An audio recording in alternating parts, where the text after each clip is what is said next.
Hey, my YouTube friends. I hope you guys are having a fantastic day. Boy, do I got a story to tell you guys today. And I hope you guys are doing well. I'm doing okay. I'm a little shaken up about what happened to me the other day, but I think I'm okay.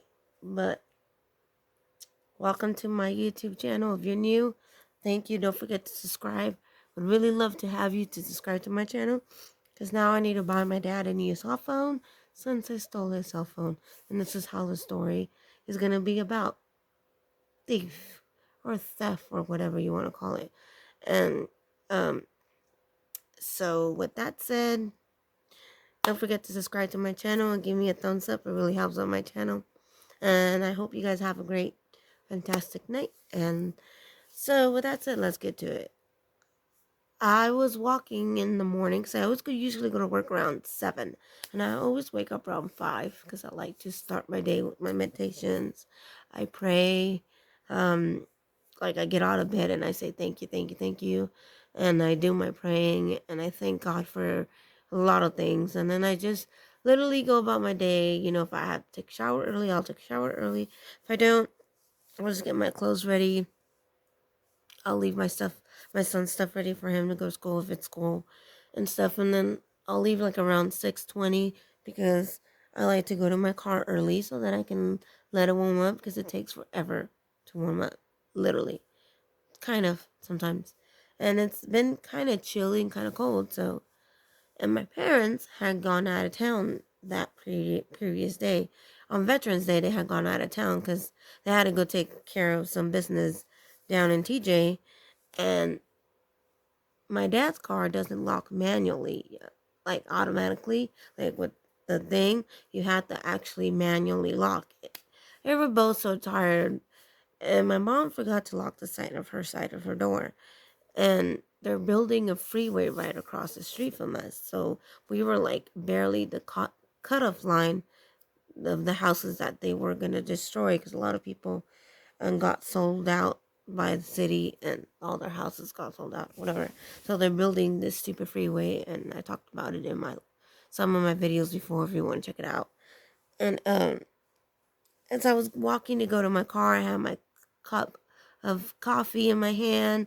I was all warm, trying to stay myself warm. And then I see my mom's car light on, and I was like, oh, my mom's up. Because she usually goes to work at the same time I do. She has to be at work at 7, just the same way as I do. So I was like, okay, I'm going to go say good morning. So I go over there, and as soon as I get there, I turned the corner, and I had the keys in my hand. I seen a skateboard, and I was like, wait, my mom doesn't use a skateboard. And I was like, and I look up, and there's a guy. And I froze, and I was like, "Oh God, what do I do? What do I say? Do I get my?" I had my other phone in my hand, and I was like, "Do I call the police? Do I call my husband? What do I do?" So I was like, and I was like starting to to freeze, and I was like, "Come on, wake up!" So then all of a sudden, I just felt like God was telling me my inner voice, it just gave me bravery. Pretty much, I was like, "Excuse me, can I help you?" And he was like, but I said it really authoritatively, like I was very angry, and I was like, "Excuse me, can I help you?" And he was like, um, "Oh, I'm sorry, isn't this my cousin's car?" And I was like, "No, this is not your cousin's car." I'm like, "So don't act stupid with me and don't be stupid yourself." And I said, "I need you to leave everything you have there, and I need you to leave it there, and then I need you to walk away." And I said, "I need you to leave." And I said, "If you don't want to make it out alive, you can say," but I said, "But I need you to get your stuff and leave." And I grabbed his skateboard and I tossed it in the middle of the street. And I said, "And you need to leave now. And I am not playing around. This is not your car. This is not your business. You do not have any business in this car, and you need to leave everything there, and you need to leave." And he just kept staring at me, and as he was pulling out, you know, a knife and uh, uh, scissors, and I was getting kind of scared. I was like, "Oh my God, I don't got anything other than my keys and my phone." I mean, I was like, okay. I'm like, I just got ready to attack, like attack mode. So I said, "You need to really leave now," and I mean it. And so and the skateboard kind of skated back a little bit towards me. So I was able to pick it up again, and then I tossed it again a lot further, and I said, I am serious. And he finally left everything and took off. And as he took off, he dropped something, and I know he was going like this, and he was like, and I was like, you're not getting whatever you dropped. I said, you need to leave. Unless you want to go to jail, you can come back and get it. But you will go to jail, or you will not make it out alive. You have three options here. And he just kept walking. And I said, good, keep walking, you asshole. You know, I was mad. And normally I don't say bad words or nothing like that unless somebody really, like, it shook me. It really, really shook me. And the reason why I got more upset, I get it, okay? And I get it why I got more upset. I'll explain to you why, but I do get it.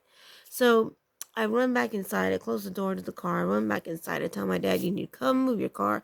You make room in the garage, and you need to leave it in there. And my dad's like, why? And then I told him what had happened.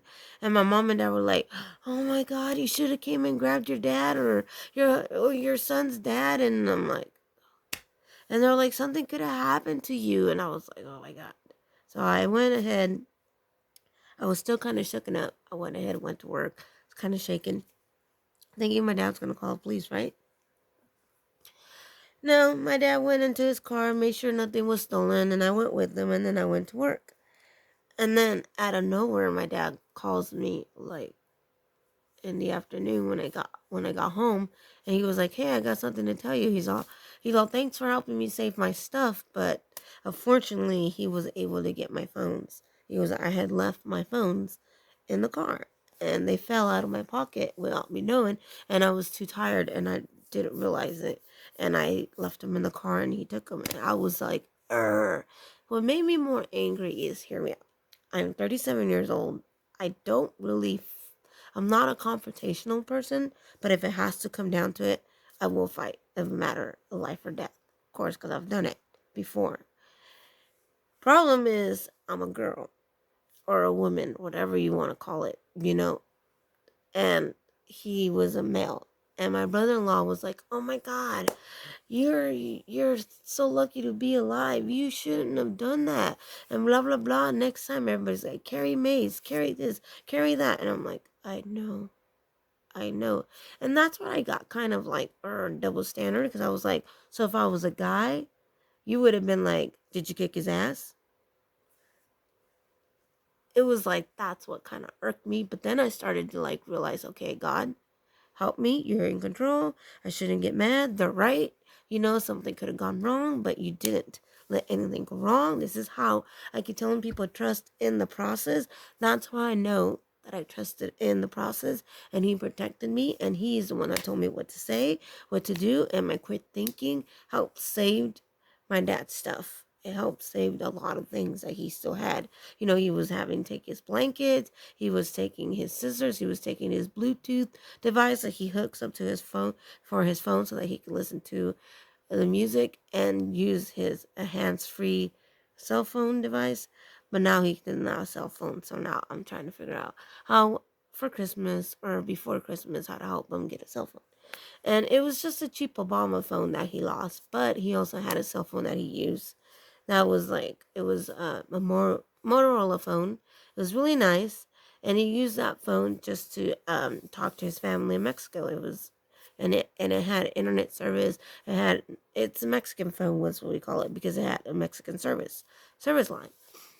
And I was like, oh God, this is so ridiculously stupid. I'm like, why did he take the phone? I should have told him to empty his pocket. All these things started running to my head. But then I was like, God was like, kept slapping me, going, you need to also ask for forgiveness for this person and forgive this person. So I had to learn how to, I already forgave the thief, which sounds ironically weird, but you can't get blessings because you're blocking, because you're too angry, so I don't want any of that negativity. So I had to learn how to peacefully release it to God and say, okay, I can't do nothing about it. I forgive the guy, and I gotta pray for the guy and say, Jesus, you take care of this guy. You either change his heart or help him with conviction, feel convicted. If not, then you give him the right punishment that you think he deserves. And at the end it says, Vengeance is mine. Revenge is yours. I give it to you. And I feel fine, and I feel happy, and I feel at peace. Now I just gotta watch my surroundings, right? And that's why I'm kind of like, Another thing I want to talk to you guys about is the election. Everybody's still going on and on and on about the election.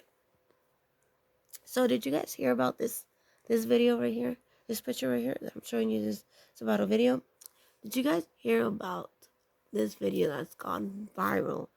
It's about soon to be President Biden talking about voter fraud, how he created the best voter fraud, and he admits it, and he says it in his own ways and terms, and I'm just like, how is this even true? I mean, if it's literally true, it shows him and it shows his voice, and it's not an actor or anybody. I'm assuming it shouldn't really be, because it really is him and his voice, and he's talking about how he created the best voter fraud, and it's like conspiracies, all these things run to my head. So if you guys seen this video, comment below, and that is what I want to talk to you guys about, is learning how to trust in the process.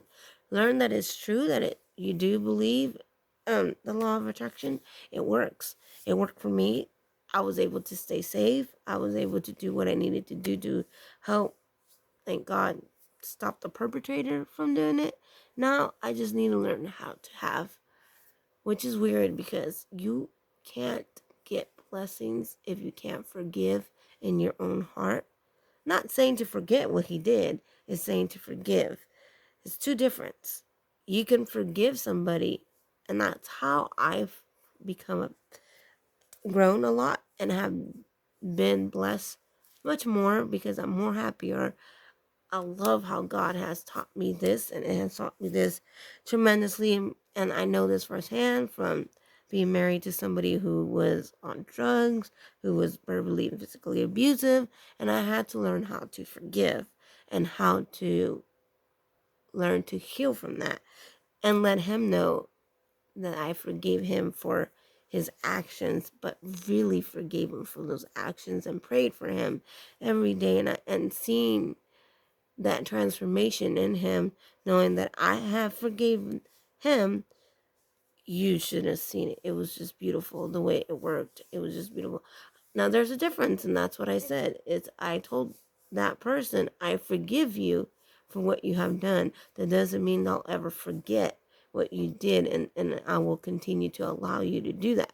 This is why I separated from you, and I stopped this, and this is how it's going to be. Respect it. You leave it or lose it, and that's the way it's going to be. And it was a beautiful closure. It was amazing. His transformation has been amazing. I am extremely proud of him. And that's how I know, trusting in the process, because God heals and amends. And I feel like a lot of stuff, if we're not grateful and we don't show forgiveness and we don't show humbleness, we will never really achieve anything in the whole. So I hope you guys are staying safe. Remember, it's November. It's that time of the season where people are going to start wanting to do lunatic things. So this is why I'm saying trust in the process and pray, and hopefully you guys will stay safe, and remember to keep your doors locked. I've been watching a lot of people talking about their cars getting stolen because they left their wallet in there, or they left their a purse that had nothing in there, but because there's a purse, they're gonna think there's something in there. So I've seen a lot of videos of people breaking windows and stuff when it's not necessary. So stay safe, and I hope you guys have a great night. Bye. Don't forget to subscribe. I would really help me out.